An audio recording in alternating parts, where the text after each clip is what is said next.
Do you have the notes? I mean, very rough. Well, let's just start with BKNO. And then, like, I guess I'm fully expecting this to be a super raw, like, podcast, literally just us shooting the shit as if somebody else is in the room. Yeah, I've got no notes. Let's just fucking go. Yeah, we're going in raw. First of all, who are we? Yeah, literally. That's right. Who are we at all?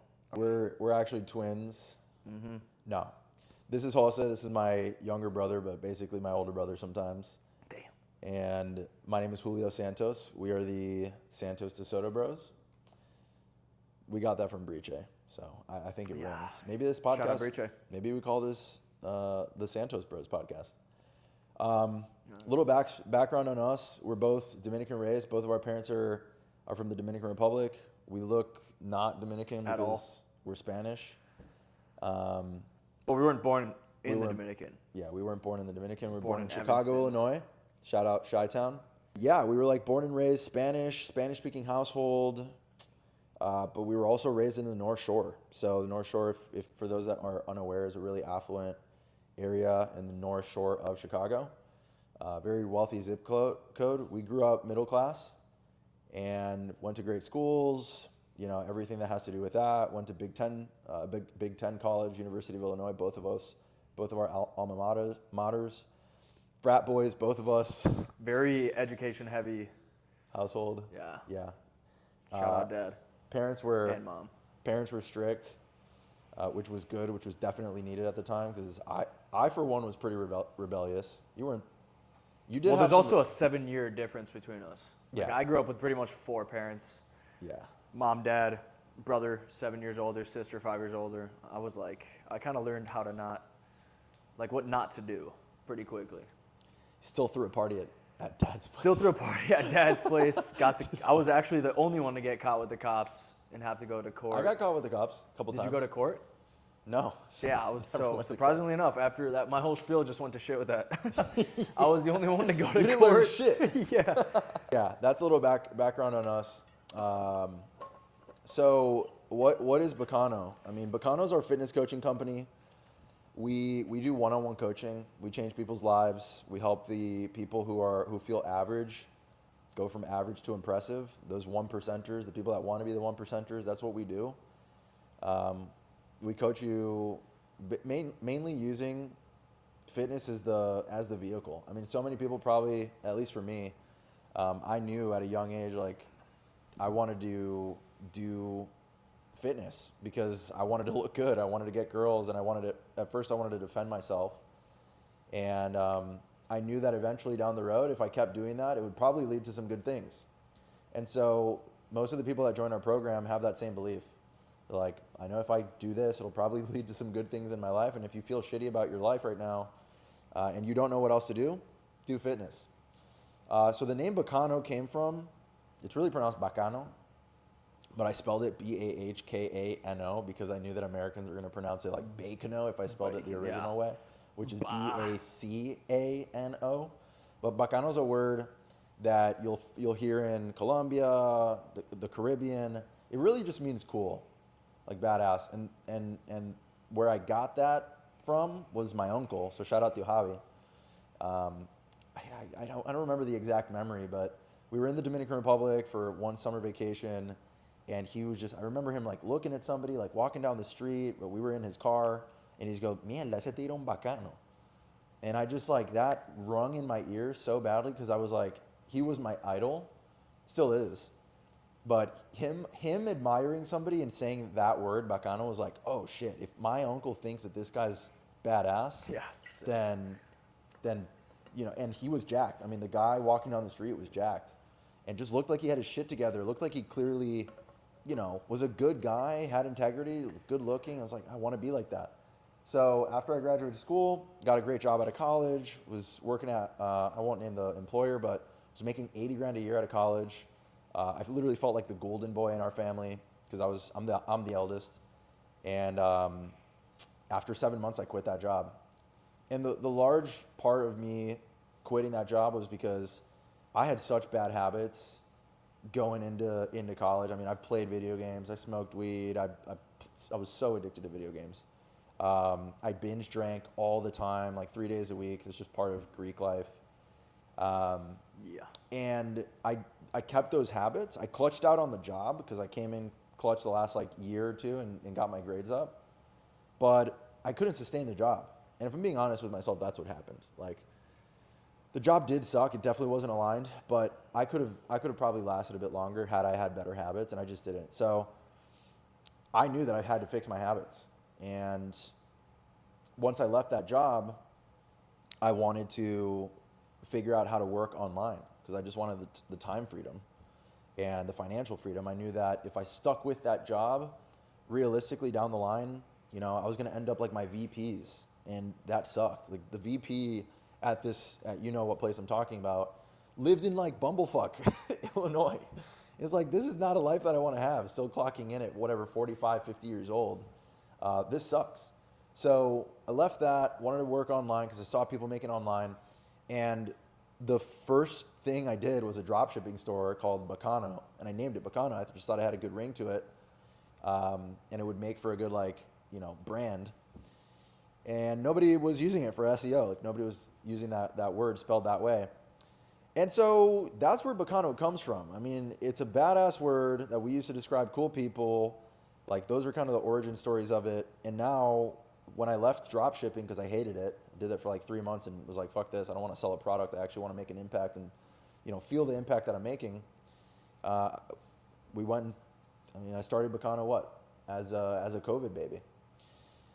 And so since then, the business is done just about 7 figures. We've changed so many people's lives. I think we've done over like 250 plus transformations at this point, and it's only getting bigger. We only just started this podcast now, 5 years later. We're taking this shit to the moon. So that's BKNO in a nutshell. There's more to it, but that's basically it. Is there anything you want to add to that? Dude, nah. I joined like... Nah, fuck you. I'm just starting to realize like how different our stories are, because for me it was go to University of Illinois, study kinesiology, which was something that I was into. I've always liked sports, so I really wanted to get into like athletic performance. I started off wanting to be an orthopedic surgeon, and that's what I was like getting into kinesiology in like the pre-med route for freshman year. And then I got a C+ in my first chemistry class, and I was like, this is not for me. I couldn't get my head around chemistry.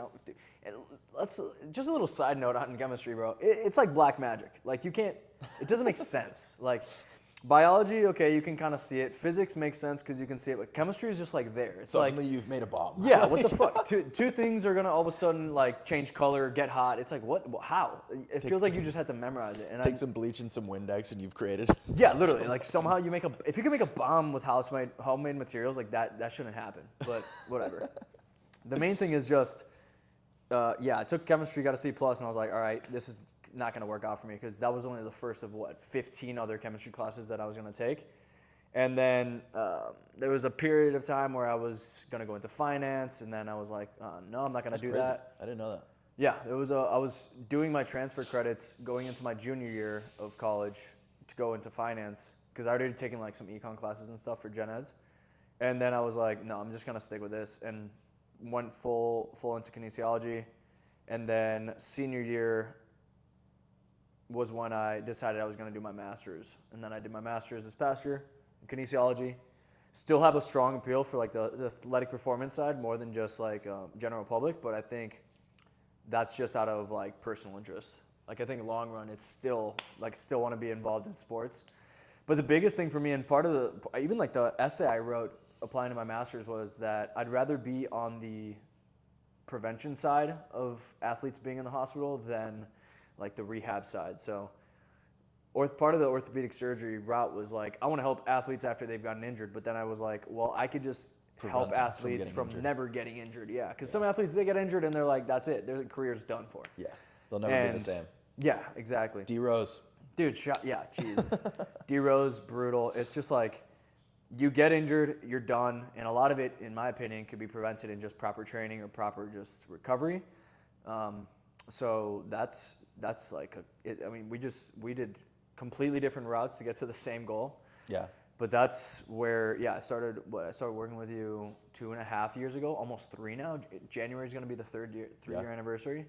I was in Sweden on a study abroad. I get there, and 2 weeks later, he's like, "Yo, I've got to focus more on the marketing and expansion side of this, and I don't have time to just be like getting a bunch, or you're just servicing all the clients we're getting."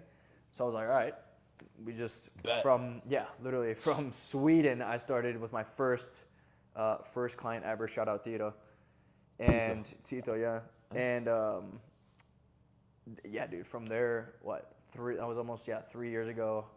Well, you have like 32 clients right now? Right now I have 27 clients. Shout out to Zach Loki. Yeah. Zach is also started in December, and he's from Sweden, which I didn't meet him. They actually met in Spain. Absolute beast. But yeah, dude, it's been a great time. I mean, I finished masters, went full into this. There's no like backup plan for me right now. It's just like we're gonna make this work, and we have been. Like it's already been working. It's proof of concept. It's really just scaling and making the community better. Yeah, we moved in together on a whim, of like I'm just gonna make it work. And yeah, that was a pretty nuts conversation. We literally, June, I was sleeping on your couch. We were just working from his old 1-bedroom, and I was just sleeping on the couch. And it was a 2-bedroom. One bed, one den, but the den was an office, so it was still the same thing. Yeah, dude, that was nuts. Literally June. It's nice that you can kind of say it as a story now, but like June sleeping on the couch, moved to Miami with him. And then July came around. We had a shot at where we currently are, a 3-bedroom apartment, and we're like, all right, let's just move in, and things are gonna go well. And we're, what is this, 3 months in? June, July, August, September, 4 months. 4 months. 4 months living together, 3 months in here. And we started a podcast. And now we're starting a podcast, which is the best part, I think, because we haven't even gotten into the fitness, but I think a lot of this is just the mentality around it. What do you mean? Just, you have to have the confidence in yourself that like you can make something work. Because, dude, I mean, you got me in the gym in 8th grade? 8th grade, I had no idea what I was gonna do, but I was just so skinny that I was like, whatever I've been doing hasn't been working, so the gym is like, it's gotta work. And maybe we go into that, like where we first started. I know you touched on it, and I just touched on it too, like the gym. Like the gym origin story? Dude, yeah. Glenview Park District. Cool. 8th grade. Shout out to Glenview Park District. Literally. First gym ever. Actually, no, my first gym was my uncle, my tío de cariño, Tío Franklin. Oh yeah, oh my God. Basement? Basement. Long story short, like what got me into the gym was, I mean, you were too young to remember this, but I was getting bullied bad. Couldn't be me, bro. Did you say couldn't be me? Yeah, nobody gets physically bullied in your past 2022 or 2002. Yeah. I was also just coming off of that generation that did shit like that. Maybe people do. I'm sure people do. People still get bullied, yeah. Yeah, but like these days it's bad. It's like virtual bullying. I was about to say it's more like harassment online. Make you feel like shit. Yeah. Yeah, dude. Anyways. Jeez. So I had these 2 kids on my block that every time, I would go to the bus stop every single day, and they would just make my life hell. There's just one dude in particular, who I have forgiven. His name starts with a J, and he had his, a younger kid my age that made it even more humiliating because the kid that bullied me, at least he was older than me and like could bully me. The other kid was my grade. It was just like his little minion, let's just call it. And he was my age and the same size as me, but there was nothing I could do because this one kid would pin me down, choke me out, shove me to the ground, and then the other dude would like fart on my face or some shit like that. I don't know. I'm probably making the farting on my face part up. Classic. But I was just like, that was day in and day out. And I remember one day, like I'm like riding my scooter down the alleyway, and he like kicks me off of the scooter, takes my scooter with his minion, and like throws it in the dumpster, dude. I just remember running home, crying. That was like the first day that Dad like saw that I don't think I ever really complained about the bullying to them because I didn't want it to like backfire on me, but that was the first day Dad saw it himself and was like, okay, I'm going to do something about this. Comes outside, goes, get your fucking ass over here. Jesus. Dude, I just remember that kid going like, he goes, walks back. And And the other kid starts with an N, just runs away. But dad gave him a fucking earful, dude. I think Always a bigger fish. Yeah, there's always a bigger fish. So yeah, that was kind of like the bullying origin story, and there was more. I mean, there was more shit at school. You know, I always felt really insecure about being skinny. I felt like I had really skinny wrists, and I still do. I mean, but I just wanted to be able to like defend myself, and I didn't want to fight. I've never been a fighter, but I wanted people to like look at me and be like, Not the easiest target. let's not invade his personal space. And so I started working out with my uncle, and he had just a pair of dumbbells in his basement, kind of taught me, you know, the basics of it. I would go over to his place a couple times a week and just pick up the weights. And through that, and just, I think, I can't remember when I started going to the park center, but I come back freshman year of high school, because me and this kid had split middle schools. We went to different middle schools for some reason. And when we met back again in high school, because the high school took everybody in the district. Oh, we went to a TIA? I don't know why. Yeah, because it was like that line. It's like that street, it's yeah. so fucking weird. Yeah. Because everyone on that corner, the townhouse, went to a TIA too. Yeah, but it's like we were in the same block. So, but yeah, we split literally middle schools. same complex. But I just remember this. I get to the bus stop to go to South, and I'm like bigger than him. And I'm like, okay. And I remember him like, no issues. And I also remember. Did you take the bus to South? I took the bus to South for like a year or something like that. And then I was like, Mom, like, can we just. Dude, I remember the bus being drive to like school? more inconvenient. It sucks. Yeah, the bus And sucked. wasn't it extra? Like, I know middle school was free, but wasn't the bus extra for South? I remember that's why I didn't take it. I can't remember, but it did get inconvenient to the point where I stopped taking it. I was just like, Mom, please take me to school because it sucks. But dude, I remember this is one of the things that really solidified fitness for me. I remember getting on that bus. This is gonna sound like I'm bragging. I am, but I get on that bus, dude, and obviously I'd gone through middle school, and in middle school I'd say middle school was like my most popular era of life. I had like the straight hair. Yeah, like Justin Bieber I was cut, just bro. like that was like punk rock emo era. Not that I was emo, but I had that straight hair. It was just like the flow, dude. I used to straighten my hair straight up. Yeah, I had a lot of like clout at the time. Aura. And then I get to freshman year, and I had been working out a little bit throughout middle school, and I get on the bus stop, or I get in the bus, and there's a bunch of like sophomores and juniors and seniors, and dude, there's this one girl that's like sitting behind me on the bus, and she recognized me. She goes, "You're Julio Santos, aren't you?" And I'm like, "I shit you not." I'm like, "Yeah." She's like, "Oh my God, I've heard so much about you. You get all the girls, don't you?" And I'm like, dude, I felt like a fucking, like a boss. Especially right after seeing, like, being on that bus stop with you know who. So. Oh yeah, dude, he was probably like so down bad that day. No, genuinely, I feel bad. I mean, I'm not gonna get into his story, like in case he's watching, but you know, whenever you're getting bullied by somebody, that kid's getting bullied by somebody else. Like, I'm glad it happened because it got me into this, but that was pretty much my origin story. The story beyond that goes.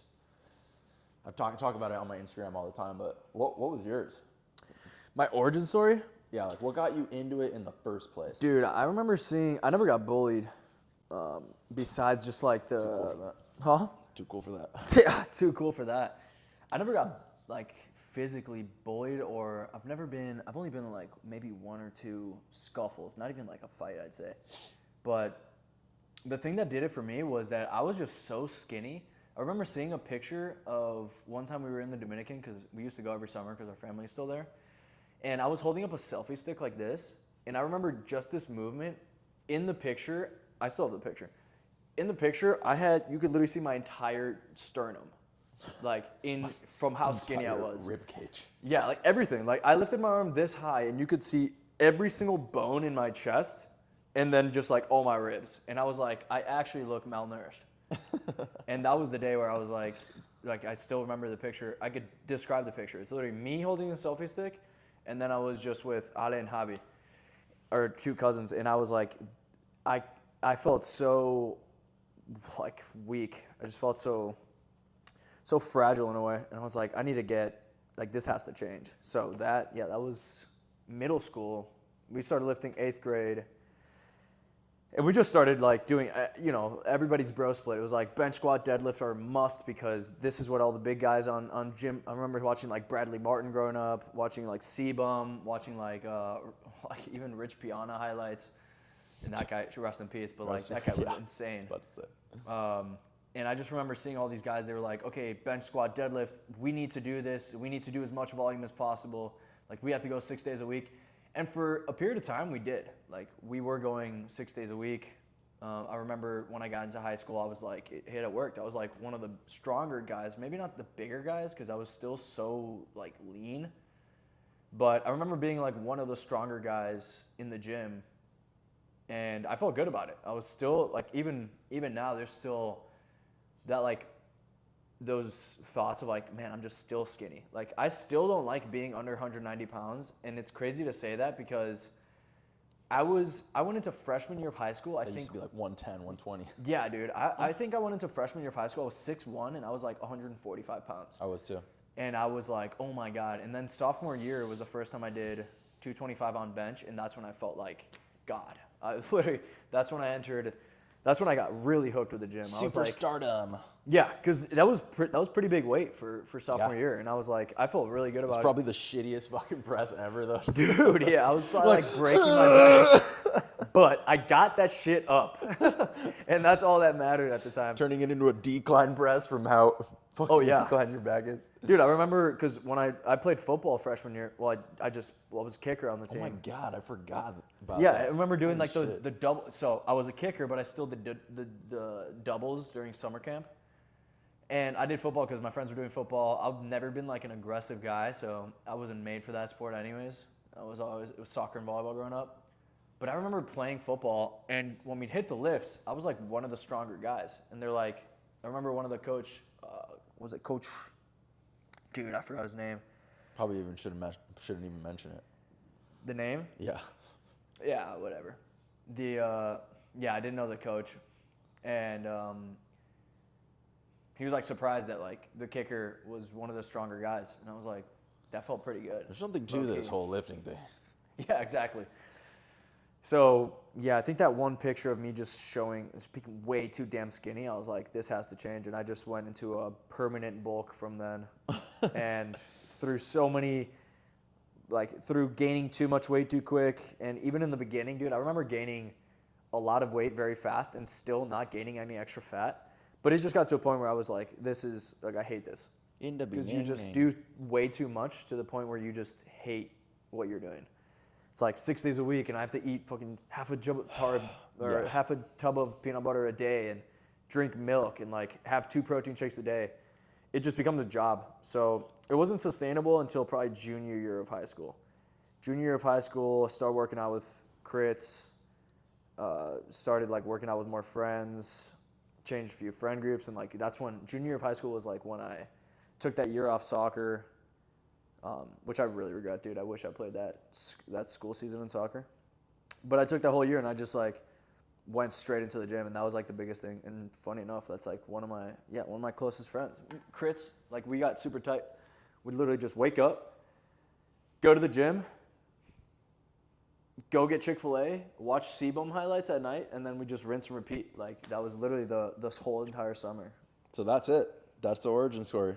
Yeah, bro. That's how we got into this. There's more we'll talk about, obviously, in other podcasts, but, yeah, we just wanted you guys to get a feel for us, see if you guys can relate. I wish Zach were here.